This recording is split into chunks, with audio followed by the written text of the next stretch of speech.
Olá, meus amigos, está no ar mais uma temporada, é a terceira e estamos na 15ª jornada, chamamos assim, que para muitos é episódio do Zuca e Tuga, o canal que fala de futebol português, brasileiro, suas conexões. Eu, Caco da Mota, comentarista da ESPN, estou sempre aqui com João Almeida Moreira, correspondente do jornal A Bola, de Portugal, no Brasil.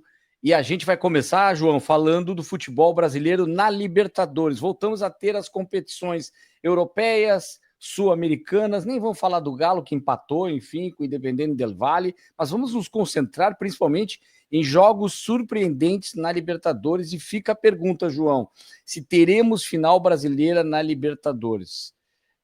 Só dando os resultados, o Flamengo acaba vencendo 1-0 o Racing no Maracanã no jogo de ida, um gol no finalzinho. Mas a grande surpresa foram os 3-0 da LDU para cima do Palmeiras no primeiro tempo arrasador. Depois eu posso me aprofundar mais do que penso dos jogos, mas acredito que ficou bem difícil para o Palmeiras, embora o Palmeiras sempre possa ser muito forte dentro de casa. E o Flamengo, de certa forma, foi surpreendido porque se esperava uma vantagem maior. Eu vejo ainda um jogo de volta com possibilidade de vitória do Racing, por que não? E levar para as penalidades, vitória mínima. E o Palmeiras vai ter muito trabalho contra a equipe do brasileiro Thiago Nunes. Aí eu faço até uma... Vou trocar um pouco respondendo a pergunta. Podemos ter final brasileira? Justamente o Flamengo e quem sabe se a LDU com a vantagem que tem classifica, o Thiago Nunes brasileiro estará na final contra a equipe do Flamengo. Tudo bem, João? Tudo bem, Caco. Olá a todos que nos escutam. Mas se tem equipe que pode inverter um resultado desses, essa equipe é o Palmeiras. E eu não estou. Nem sou eu que estou dizendo, eu estou citando o que disse ontem o Abel Ferreira no final do jogo. Se tem equipe que pode inverter um resultado desses, somos nós, ele falou. E o Piquerez falou uma coisa parecida, o lateral esquerdo, o uruguaio, etc. É verdade, né? A gente já viu o Palmeiras não desiste nunca, já viu ele inverter muitos resultados ruins, também já viu ele não conseguir inverter muitos resultados ruins. Enfim, nenhum time é invencível, mas a verdade é que o resultado assusta um pouco, né? Principalmente se pensarmos que foi tudo feito na primeira parte e se pensarmos que o Palmeiras ainda não tinha perdido na competição. Aliás, o Palmeiras só tinha ganho na competição e empatado em casa com o Universitário depois de ter ganho 4-0 fora, ou seja, empatou só quando podia, inclusive de fronte a meio da caminhada o River Plate e ganha os dois jogos, né? Era uma campanha irrepreensível do Palmeiras, só que a LDU mostrou mais uma vez aquilo que já se sabia, mas mostrou mais uma vez que não é uma equipe qualquer, tanto que venceu o grupo do Flamengo, né? É uma equipe boa, muito bem treinada pelo Thiago Nunes, está a fazer um dos seus melhores trabalhos, né? Depois do Atlético Paranaense, teve uns 3, 4, 5 trabalhos que não foram tão bons. Acho que o Sporting Cristal até que foi bom, né? Mas se bem que a gente não acompanha tanto. Mas agora está fazendo ali ele se refaz de novo. Ele está se refazendo do outro lado. Ele está sendo uma espécie de Abel Ferreira, claro, não só no Brasil, ao contrário, um brasileiro que se dá bem fora do Brasil na América do Sul. É interessante isso.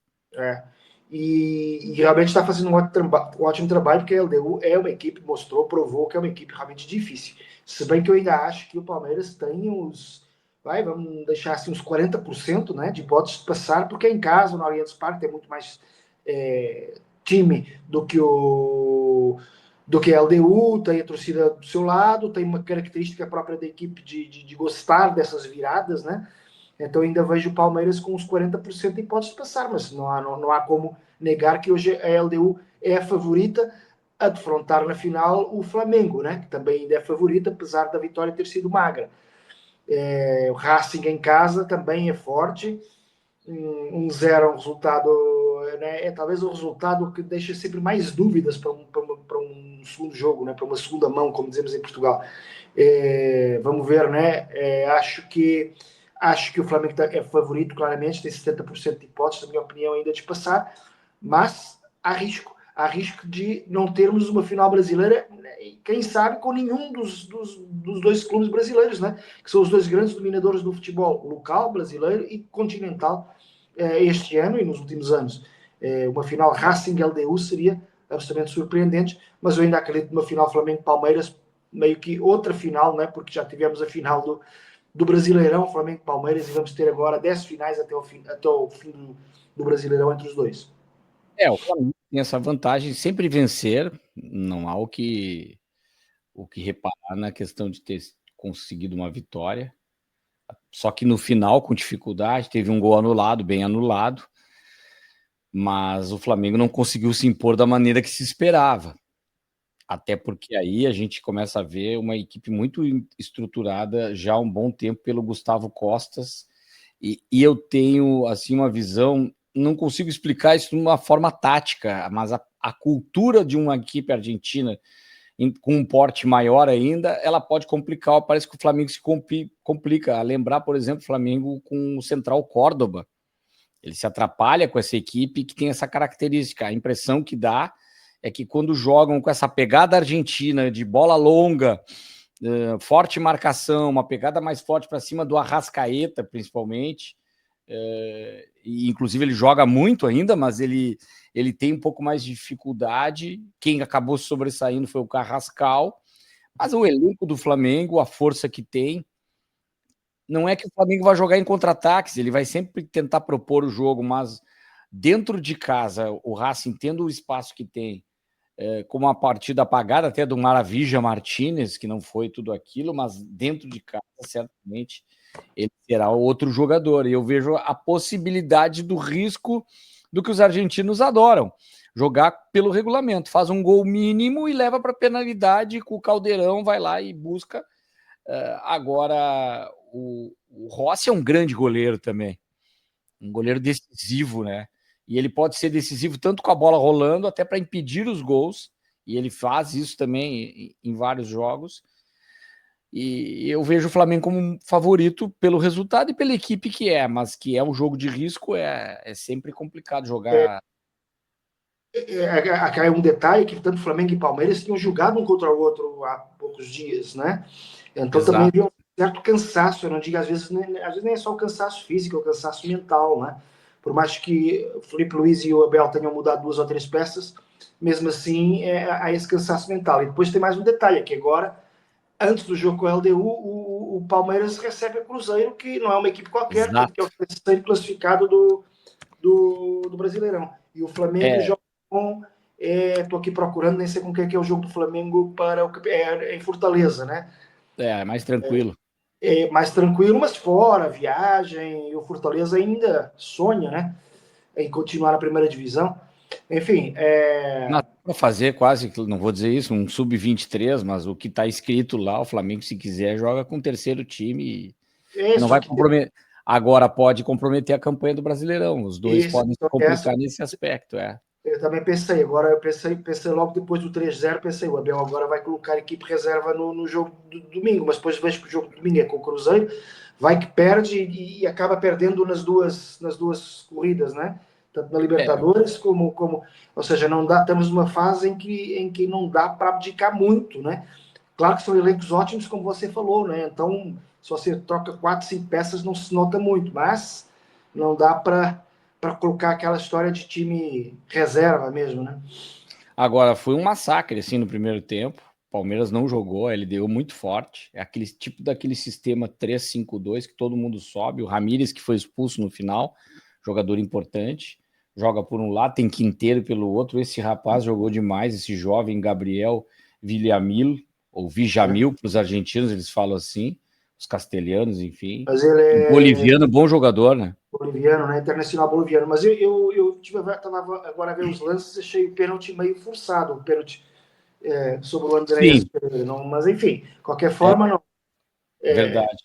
Poderia ser só 2-0, que era bem mais recuperável. 3-0 assusta um pouquinho mais. Mas, enfim, são Mas é um aquelas time coisas. matuto, como a gente diz, né? Ele tem experiência do Azugaray, esse que fez o gol do pênalti. Eu vejo um time muito forte fisicamente. É uma coisa que o embate físico para o Palmeiras é uma coisa importante. O Palmeiras sempre tem um embate físico um combate físico até, muito forte. Contra a LDU não vai ficar ganhando só em pé de ferro, vai ter que jogar mais. E jogaram muito pouco do meio para frente. E a bola não chegando no Vitor Roque, Flaco Lopes, não apareceram, não tiveram espaço, não conseguiram jogar. justamente por essa questão física. Claro, o que me chamou a atenção, João, é que na altitude, geralmente você termina mal o jogo, né? Sim. Às vezes as equipes brasileiras saem na frente por serem melhores, não é o caso da LDU, que se equilibra, e aí lá no final do jogo, isso acontece muito com a equipe do Villamil, que ele era do Bolívar. Bolívar sempre uma equipe que não é tão forte assim, mas se vale muito da altitude. Então ela vai levando o jogo, e aí no final do jogo estavam 0-0, nos 15, 20 minutos finais está todo mundo com a língua de fora, como se diz, cansado com a altitude, e aí o time boliviano atropela, a LDU. Só que a LDU fez o contrário, ela começou atropelando já no início. Foi um sprint, uma arrancada impressionante, muito espaço. O Flamengo encaixou até a marcação. O Palmeiras até encaixou a marcação no segundo tempo. Agora tem um aspecto que não sei se você leu manchetes, já confesso que não vi, mas o fato de não ter o Everton, sempre que um goleiro sofre 3 gols e ele começa uma carreira ou ele é uma novidade num clube, vão questionar. Para mim não passa nada pelo Carlos Miguel, mas certamente tem torcedor apaixonado que deve estar colocando a culpa no goleiro, que o Everton não sofria 3 gols, que o Carlos Miguel não vai dar certo, por que não botou? O Carlos Miguel sofreu 3 gols 2 jogos seguidos, né? Lá no Flamengo e agora, né? Pois é. O Carlos Miguel sofreu 6 gols até agora. Eu vi o resumo e não vejo assim culpa em um gol, né? Até vi algumas boas defesas, mas realmente acho que até psicologicamente uma equipe se ressente quando um dos pilares sai, né? E o Everton não é um pilar dessa equipe. E às vezes ele faz defesas que talvez não é que tenha sido frango, como a gente chama, tomou um peru, mas às vezes tem defesas impossíveis que o Everton fazia. E essa troca de goleiro é um negócio que tem que tomar cuidado. Às vezes o goleiro reserva imediato, já um cara assim que está se encaminhando para uma idade avançada, já quase fim de carreira. Acredito que até é um cara tão legal que eu acho que vai ser um treinador de goleiro, se ele quiser, ele vai trabalhar no Palmeiras por muitos anos, que é o Marcelo Lomba. Mas ele sai de goleiro do Internacional, vai para ser reserva no Palmeiras e é campeão, assim, sempre que entrou muito bem. Agora o Carlos Miguel é um grande goleiro. Eu não sei se em Portugal é assim também, mas aqui você está acostumado, né? Qualquer goleiro começa a tomar muitos gols, em quantidade, não interessa se ele está mal ou está bem. O torcedor e já vai ter hoje em dia aqueles influenciadores inflamados já vão para cima para tentar fritar o goleiro. Tomara que não aconteça isso, porque para mim não passa nada pelo Carlos Miguel, mas chama atenção o fato de sofrer, e você ainda lembrou, mais 3 gols em outro jogo. Então isso acaba pegando, mas vamos adiante. Falar de Liga dos Campeões da Europa, o Sport muito bem, e o Alisson se destacando. Eu falava desse jogador algumas rodadas atrás aqui, né? Toda a sua história, ele está saindo do banco e está resolvendo alguns jogos importantes e já fazendo gols em Champions, ganhando o troféu de destaque da equipe. O que fica, se ele já se pagou, essa pergunta, vou deixar até para você responder, João, mas eu faço uma outra pergunta: tem lugar, será para ele já no time titular? Acredito que ainda não, mas é o que eu falo, tem alguns figurões e alguns caras que estão jogando menos, e daqui a pouco o Alisson pode achar uma brecha para jogar no time. E expectativa de o próprio Kenda, alguns outros jogadores, ele está aparecendo de um jeito relâmpago, assim, que quem sabe ele não é aquele amuleto que sai do banco. Muitas equipes têm isso, mas em algum momento, quando o cara está resolvendo, ele pode começar algum jogo. Não sei qual é a tua opinião, mas já se pagou, né, João? Sim, ele custou 1,5 milhões de euros à União de Leiria, né? Barato, lógico, porque a União de Leiria é um time de segunda divisão e o Alisson foi uma surpresa, né, nesse elenco. E o gol que ele marcou da vitória ao Marselha, em rigor, vale 2,1 milhões, né? Porque cada vitória vale isso. Então acaba por já ter aí uma mais-valia de 600 mil euros, né? E além disso, ele também ajudou a ganhar ao Kairat, né? Ele fez um gol ao Kairat. Nesse caso foi uma vitória por 4-1, o gol dele não foi decisivo como esse agora, mas que também ajudou a essa vitória. Eu acho que sim, que já se pagou, e é mais um jogador que o Sporting descobre nas divisões secundárias. Claro que o mais famoso é o Gyökeres, né, que estava na segunda divisão inglesa, e o Sporting contratou, e agora o substituto do Gyökeres, que é o Luis Suárez, colombiano, também estava na segunda divisão, mas espanhola. A questão é que é natural, porque a segunda divisão inglesa e a segunda divisão espanhola terão uma qualidade até superior ao campeonato português, na média. Não, claro que Sporting, Benfica e Porto são acima, mas depois o resto dos times acho que são superiores até à primeira divisão portuguesa. Acho não, tenho a certeza. E a verdade é que também na segunda divisão, o Sporting portuguesa, o Sporting foi buscar alguns jogadores. O Diomandé, que tem sido um titular, agora perdeu a titularidade por causa da lesão, vai recuperá-la porque o titular de Bast se machucou. Era do Mafra, um clube também pequeno, de uma cidade ali perto de Portugal, de Lisboa, cidade, não vila, como a gente chama lá, e outros, né? O Sport tem que pegar jogadores, tem bons olheiros aí nas divisões secundárias, e o Alisson é o último deles, né? E já começa, como você falava há uns programas atrás, a ter que ficar no radar não digo do Ancelotti, talvez seja prematuro, mas pelo menos no radar de alguns clubes brasileiros, né? Grandes, que podem ir lá pegá-lo, né? É um ala destro, mas que gosta de jogar pela esquerda e fletir e fazer gol. Também pode jogar à direita e ser um pouquinho mais vertical, né? Mas tipo o Roleiser, que o Benfica não estava aproveitando, tá bem no Santos, né? Exato. É um jogador bom, aquele jogador que tumultua, né? Eu sinto ele, assim, que a gente vai vendo, que ele pode ser um jogador mais realmente de entrar do banco, para tumultuar, para aproveitar quando está todo mundo cansado, né? Aquele lateral que já está um pouco cansado no final do jogo, e de repente surge um cara cheio de energia, cheio de saúde, cheio de gás, acho que é aí que ele rende mais. Talvez ele, jogando os 90 minutos, não consiga fazer tanta diferença. Mas é com o Francisco Trincão, que tem sido o melhor jogador do Sporting nos últimos anos. O melhor jogador do Sporting não é verdade, porque o Gyökeres é outro patamar, né, de importância. Mas tirando o Gyökeres no ano passado, foi o grande craque da equipe. O Trincão não está a jogar bem já há 2, 3 jogos. Ele está mal posicionado. E aí, quem sabe o Alisson pode ter uma vaga, embora eles não joguem bem na mesma posição, até porque o Trincão está a jogar um pouco centralizado e tal, mas pode ser pelo menos mais uma opção ali para aquela meia, né? Seja esquerda, direita ou centro, onde estão a jogar o Trincão e o Pote um pouquinho abaixo, né? Ambos não estão a render tudo o que podem, e o Jani Catamo e o Kenda, que também não são jogadores sempre regulares, né? Eu acho que jogador criativo é difícil ser sempre regular, né? É mais fácil um defesa, né, ser regular, ou um jogador tipo volante, do que um jogador criativo. É normal que haja de vez em quando, nem todo dia a gente está inspirado, né? E jogador de meio precisa estar inspirado todo dia também é difícil, a não ser que seja o Pelé ou o Messi, ou assim. Portanto, é natural que às vezes o Rui Borges, treinador do Sporting, possa pensar em rodar esses jogadores, e o Alisson está mostrando que pelo menos é um jogador que pode rodar, né? Não é o último da fila, não, pode rodar porque ele faz gols, ele tem uma estrela, né?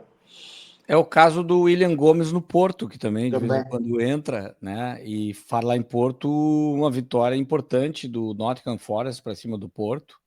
Primeira derrota do Porto na temporada. Exato, a primeira derrota e gol do Igor Jesus, um dos gols do Igor Jesus, que está no radar segue no radar do Ancelotti. Esse está no radar.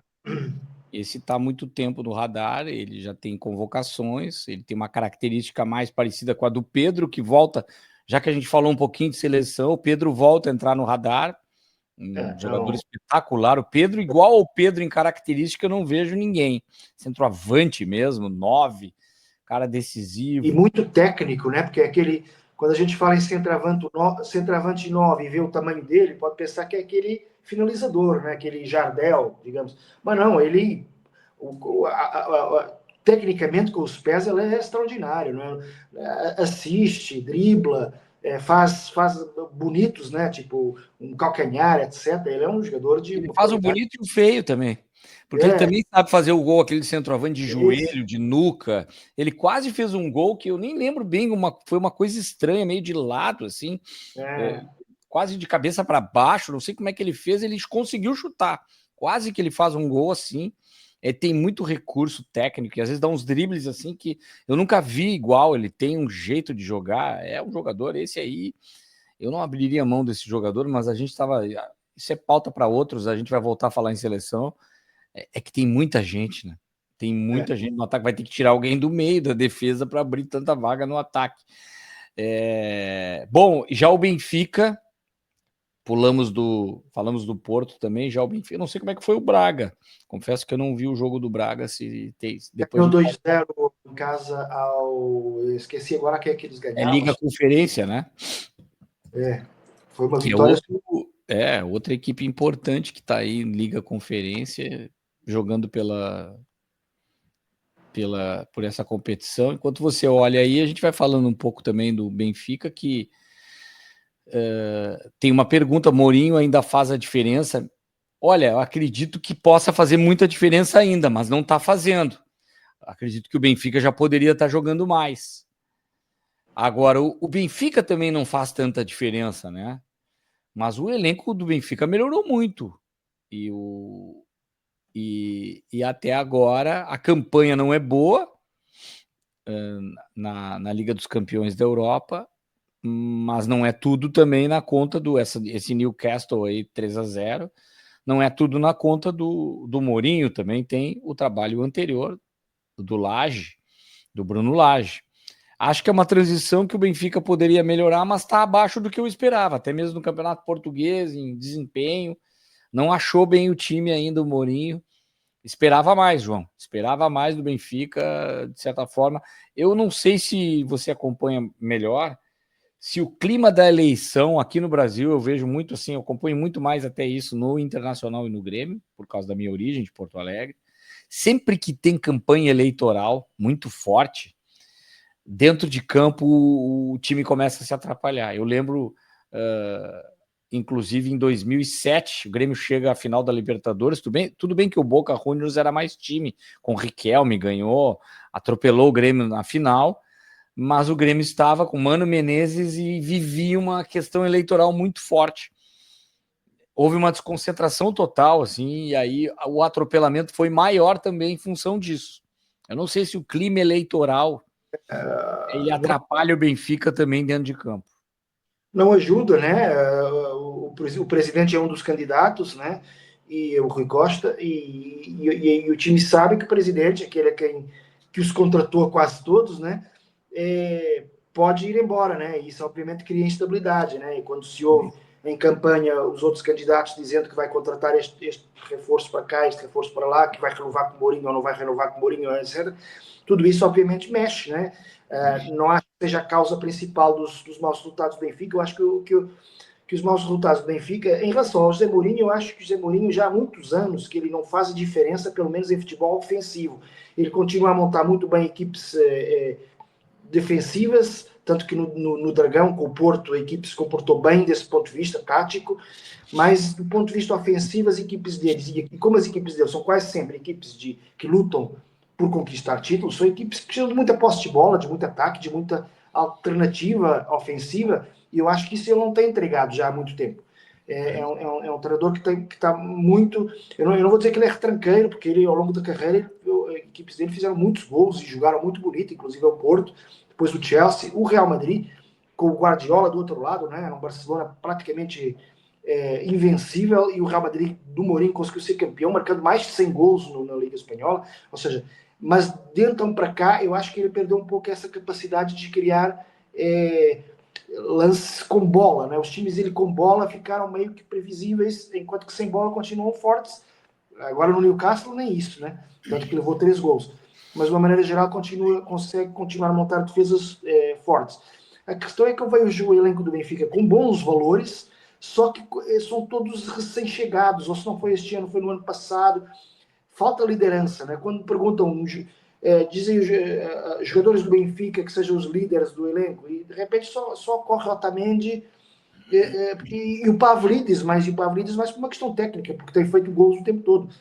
Mas depois, de resto, não há assim muitos mais, né? Posso estar aqui a esquecer de alguém, não sei se você lembra alguém que você possa considerar assim líder, mas não, a gente vê lá jogadores bons. Não tem, pegou bem, não tem, para mim, vou dizer... Talvez o Ausnes, né? Mas assim, mas não é tem uma personalidade, não é uma personalidade forte.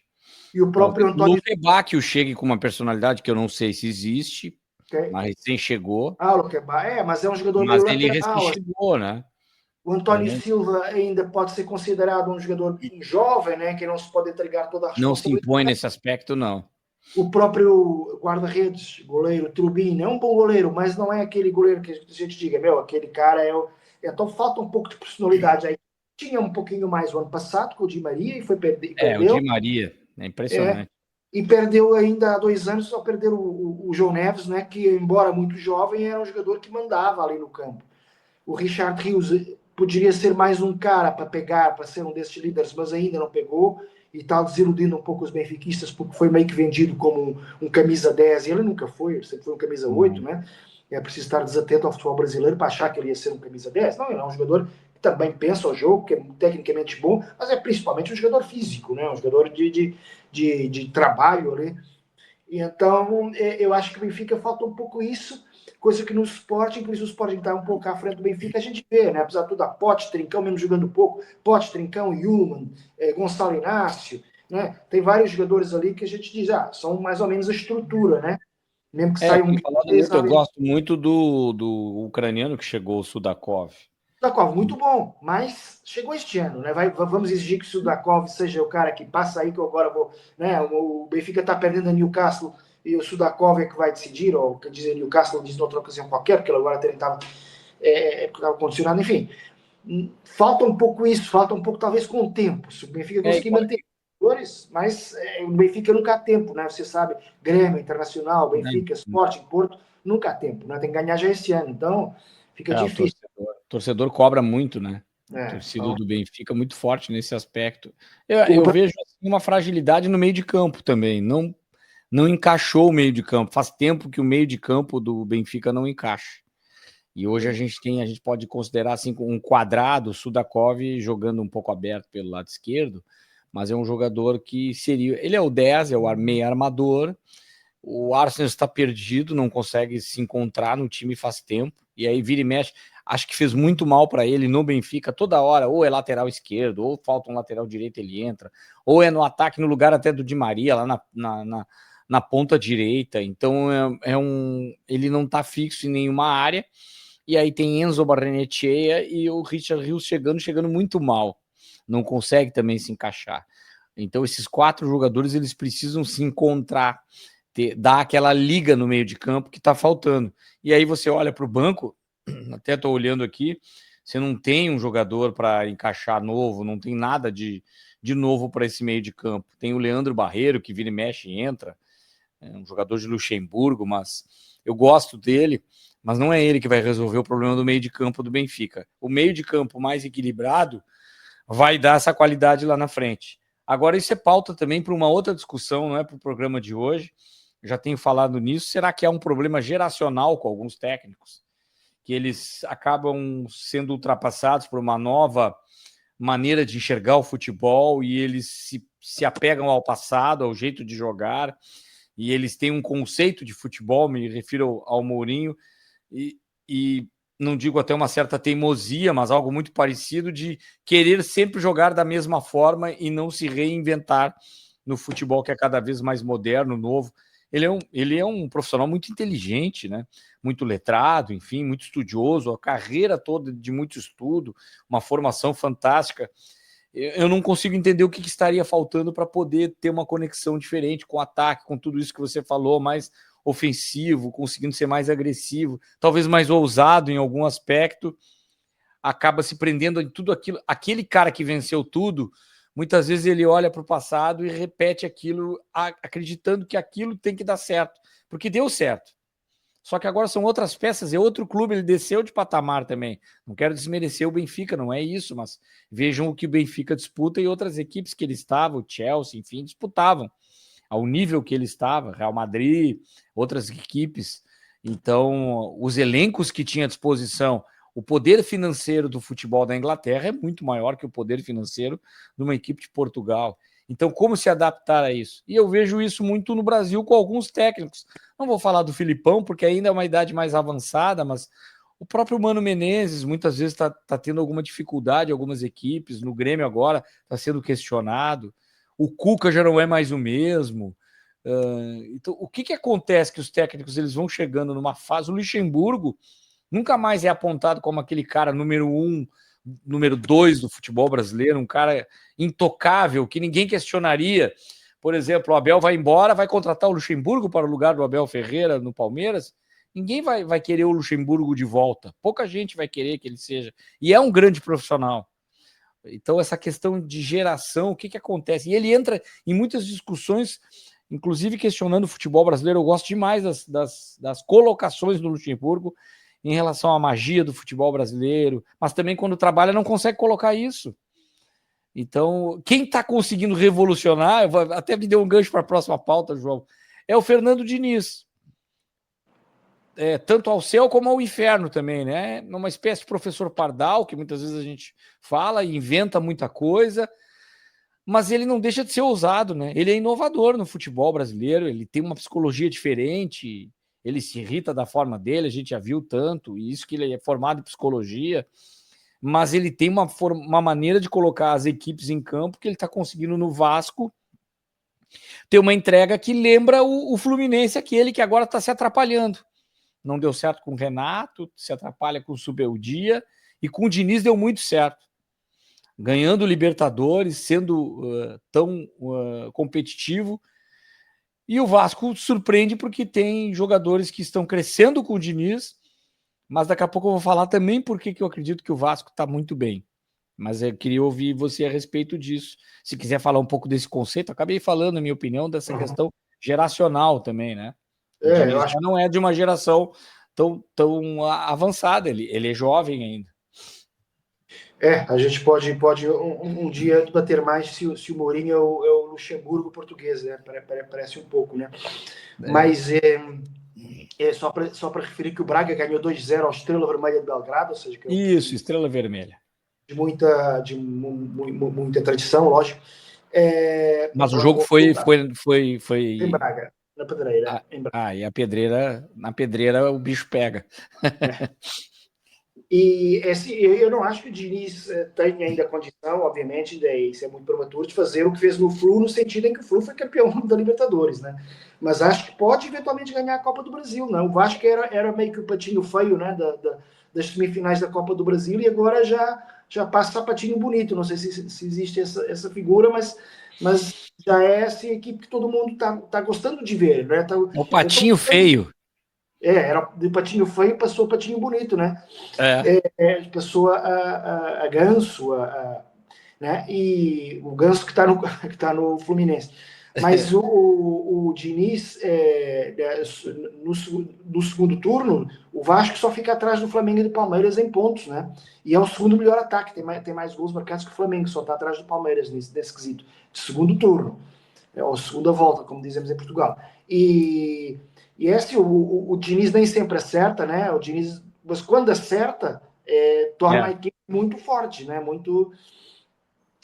De muita qualidade. E a equipe tá boa, né? Tá já ali quando você, seja um observador exterior, ou seja um torcedor, já começa a saber o tipo que o 11 titular mais ou menos de cor, é bom sinal, né? É sinal que a equipe tá se formando. E a verdade é que tem ali algum jogador, tem um bom goleiro, que é o Léo Jardim, né? Um dos bons goleiros do Campeonato Brasileiro, há muitos, mas ele é um deles seguramente. Tem já o lateral de seleção, que é o Paulo Henrique, que fez gol na seleção. Então é um jogador que, obviamente, que está se destacando.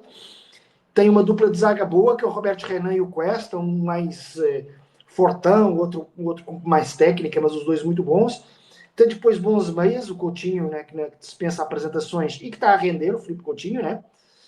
E o português, o Nuno Moreira, que também está a jogar muito bem, joga muito bem, é muito elogiado pelo Diniz, taticamente, e como pessoa, etc.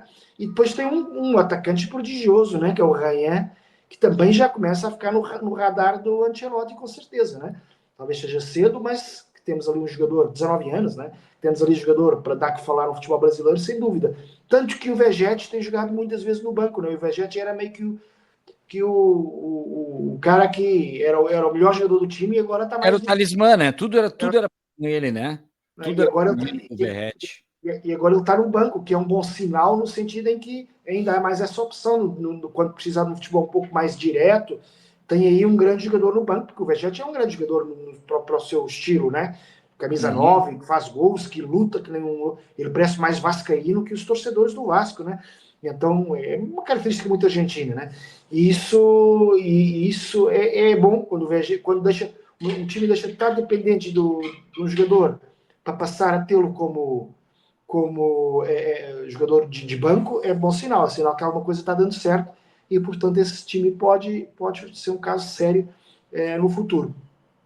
Eu estava até olhando aqui a respeito de todas essas possibilidades de Copa do Brasil, eu vejo, e eu estava vendo aqui justamente, eu gosto de ver as escalações, porque a gente não tem como lembrar exatamente tudo que aconteceu no jogo. Eu gosto de ver aquela chamada, o jornal, a gente fez muito isso, né? A ficha técnica do jogo, quem entrou, saiu. Hoje tá tudo no digital, mas antes eu gostava de ver a ficha do jogo. Eu fazia isso muito quando trabalhava na Zero Hora e no Diário Catarinense. Mas tem um jogador que tem sido algo espetacular, que é o Ryan, né? Que você estava citando aí, justamente o fato do Verratti estar no banco. É um jogador, esse a gente falava lá do Alisson, né? Esse é radar urgente, porque tem um talento, assim, aquelas coisas que surgem, às vezes é uma magia impressionante o que tá jogando esse jogador, e ele tem uma coisa assim, o Diniz tem falado nisso, ele chuta de qualquer distância com muita força. E isso é uma arma que qualquer jogador, daqui a pouco a gente vai falar de outro que faz isso também, o Estevão, faz muito bem, além de dribles. Mas eu estou impressionado com a qualidade do Ryan e o poder de decisão que ele tem. Ele faz gol, ele chuta, no rebote sai outro gol. Ele é uma arma muito poderosa do Vasco, que se torna muito forte. Aí cresce o Coutinho, que é outro que eu vou deixar ainda no radar. Eu gosto da característica do Coutinho, eu tinha tirado do radar por causa do Vasco. Vê como a gente tem um preconceito quando a equipe está mal, né? Eu esqueci o Coutinho porque o Vasco estava mal. Agora que o Vasco está bem, ele começa a crescer, você pensa que nem a gente já olhou pro Matheus Pereira, já olhamos para o Alan Patrick no Internacional, mas, puxa vida, o Felipe Coutinho, pelo que fez, o jogador não se esquece de jogar. Se ele volta... Não, queria só fazer um acrescento, só que e o próprio Roberto Martínez, de Portugal, tem que dar um olhar assim, carinhoso para o Nuno Moreira, né? Que ele está jogando muito também nesse Vasco. Também, verdade. Mais um, e aí um português também. Então eu vejo assim, o Robert Renan, aquele zagueiro que teve uma cavadinha polêmica no Inter, acabou o Inter sendo eliminado contra o Juventude. Eu gostava demais, eu não sei por que o Corinthians liberou o Piton, que eu sempre gostei, achei um jogador muito bom. E esses caras, o PH, o lateral direito, seleção brasileira agora também. Eu tô vendo a escalação aqui, é uma equipe muito equilibrada, com muita qualidade. Agora eu vejo também o papel do Pedrinho, presidente.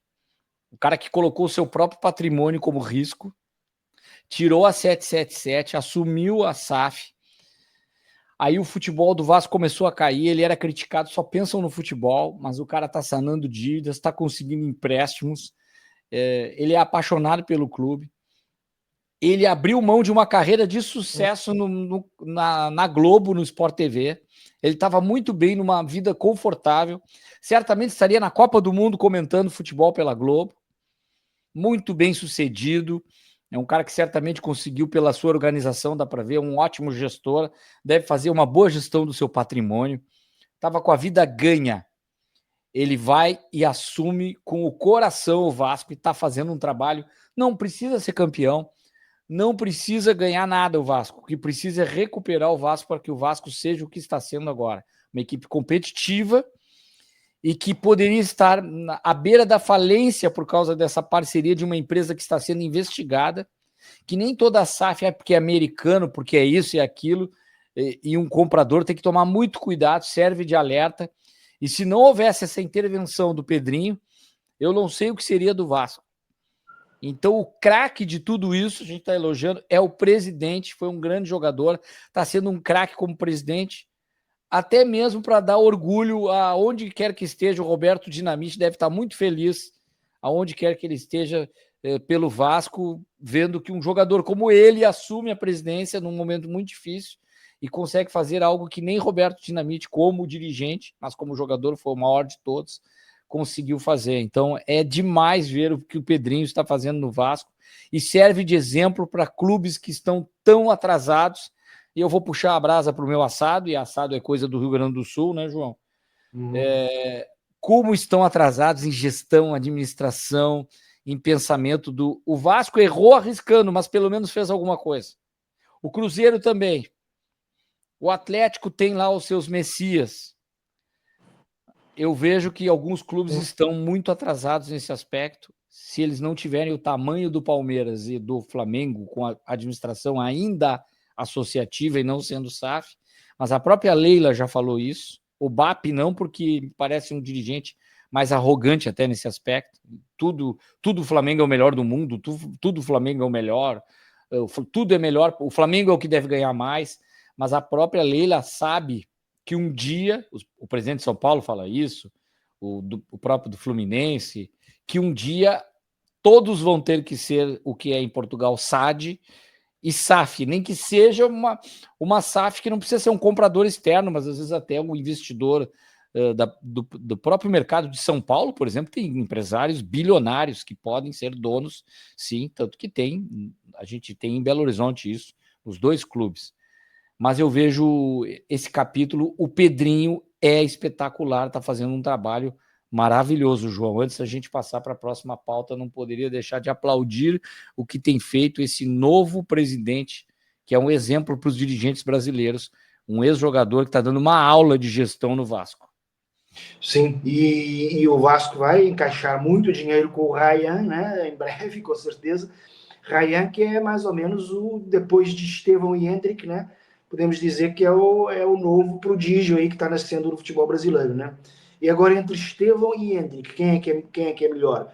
Nesse momento, a resposta parece muito clara, né? Não sei qual é a sua ideia, mas a resposta parece clara, que é o Estevão, que está brilhando no Chelsea, é quase garantido entre os 26 do Ancelotti, enquanto que o Hendrick desapareceu não só do radar do Ancelotti, como do radar do Xabi Alonso, e deve ser emprestado. Até aí tudo bem, né? O ser emprestado não é nenhuma vergonha, pode até ser um recomeço, mas faz lembrar um pouco o que aconteceu com o Vitor Roque, que do Barcelona começou a ser emprestado e está hoje no lugar de onde o Hendrick saiu, o Palmeiras, né? Será que o Hendrick pode já ter fechado portas na Europa ou ainda pode vir a ser aquele grande jogador que ele prometeu que era, jogador com muita força, com um touro autêntico ali no ataque e muito novo, não é? Eu até acho que ele é mais novo que o Estevão. Não, acho que é mais velho um pouco. Mas, de qualquer forma, ainda é muito novo. O que é que você acha? Acha que o Estevão é mesmo melhor que o Hendrick ou ainda é uma... Quando surgiu o Hendrick, eu fiquei impressionado. Inclusive, quando a gente via em Copa São Paulo, e daí começamos a ver vídeos dele, jovem, muito criança, e não comparando característica, mas parecia um Ronaldinho Gaúcho, assim. Tu só via coisa maravilhosa, atropelando, enfim. Desculpa, muito acima da média, o Hendrick. Mas eu não sei o que acontece na Europa com ele. Acredito que seja uma questão de adaptação e personalidade que eu pensei que ele tinha mais. Tem alguma coisa aí na parte mental, porque futebol ele tem de sobra, mas ele não tá, mesmo ele sendo o maior o melhor do potencial dele, o Estevão é espetacular em todos os aspectos. Ele é mais jogador, ele é mais completo. Ele é o Hendrick, mas ele é um 10 também.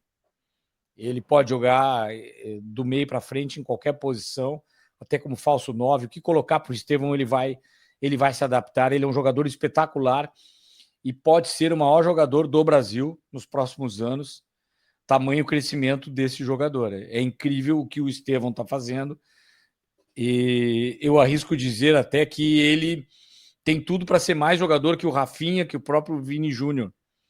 Ele me lembra o Rivaldo, assim, de características, chute, dribles. Não estou comparando, por favor, não vamos comparar o jogador e colocar peso, mas ele tem potencial para isso, para ser um jogador desse porte, desse tamanho. Eu gosto, é o que dessa nova safra, é o jogador que eu mais admiro, que tem que ter um lugar no time, na seleção brasileira. Acredito que o Ancelotti já percebeu isso, porque ele faz muita diferença no Chelsea também, chega com tudo.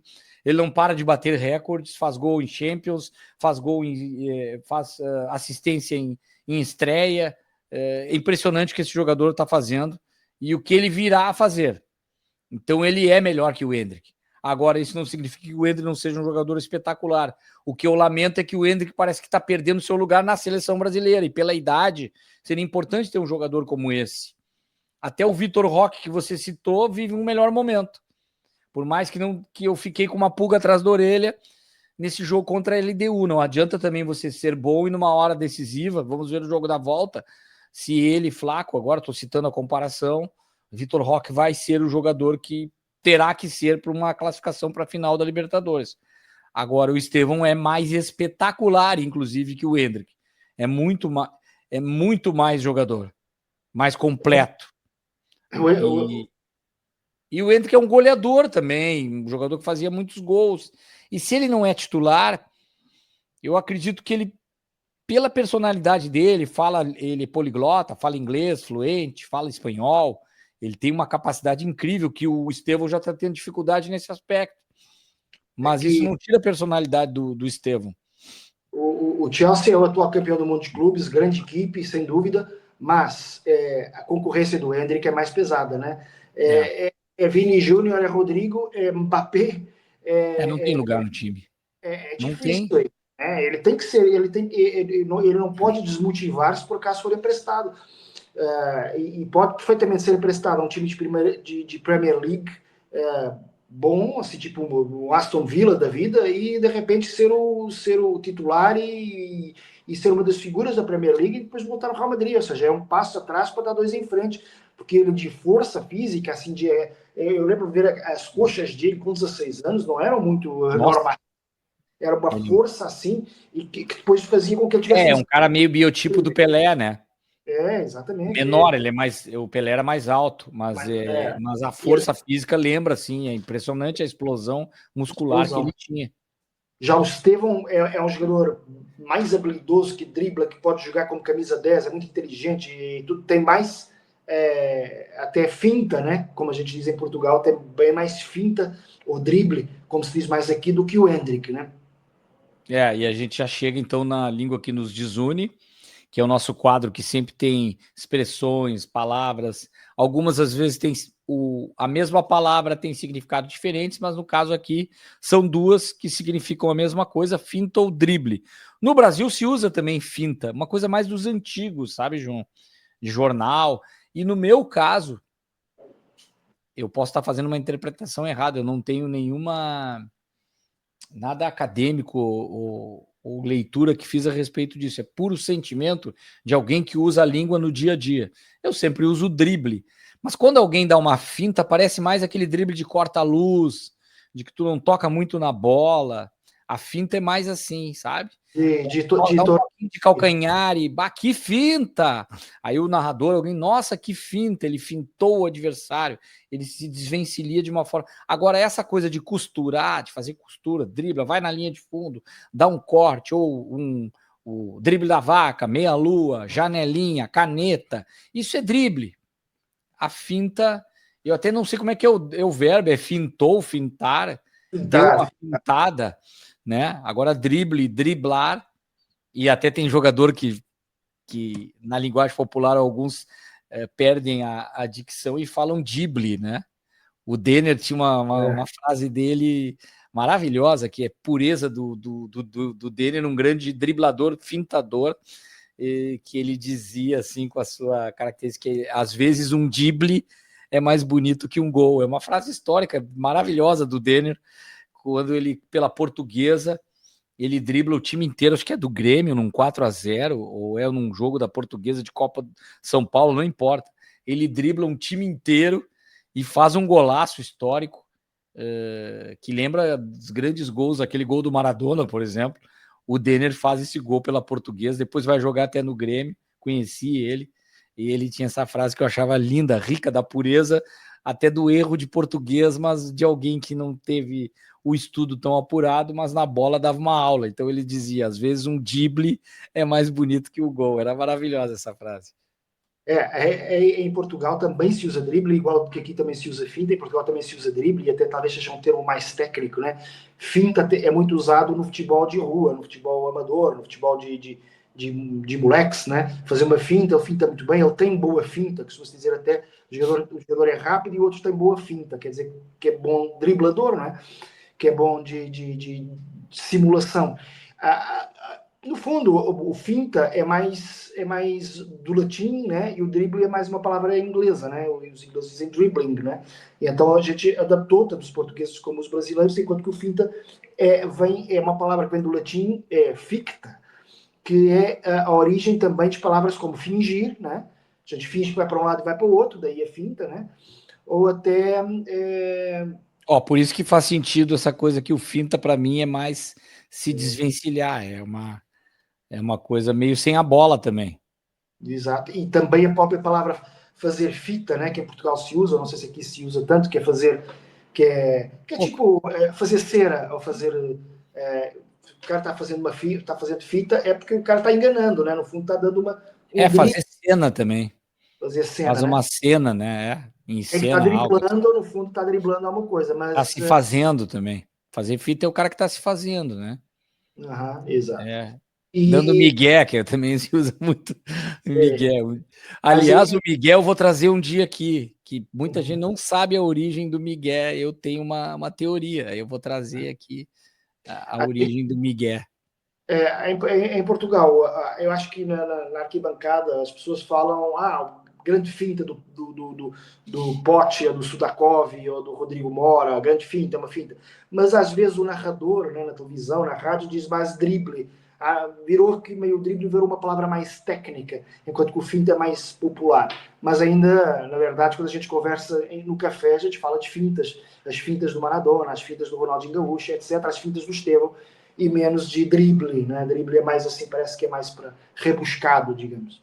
Então eu vou dizer para o pessoal que está nos acompanhando, para não nos driblar, parar de fazer finta ou fazer fita, fazer cena, dando migué. Se inscreva no canal, ajude o canal a crescer agora mesmo. Você que chegou aqui até o final, curta o canal, compartilhe com os amigos. A gente precisa muito do algoritmo, e o algoritmo depende de você que está aí acompanhando. Se você gostou, conte com a gente, comente também, engaje, porque cada vez a gente pode dar sugestões também, né, João? Que é importante para que a gente possa crescer.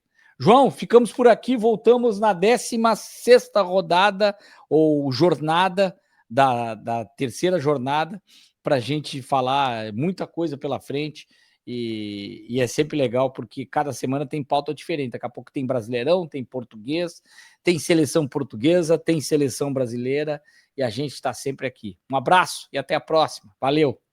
Um abraço, Caco, um abraço a todos. Bom dia, boa tarde, boa noite a todos.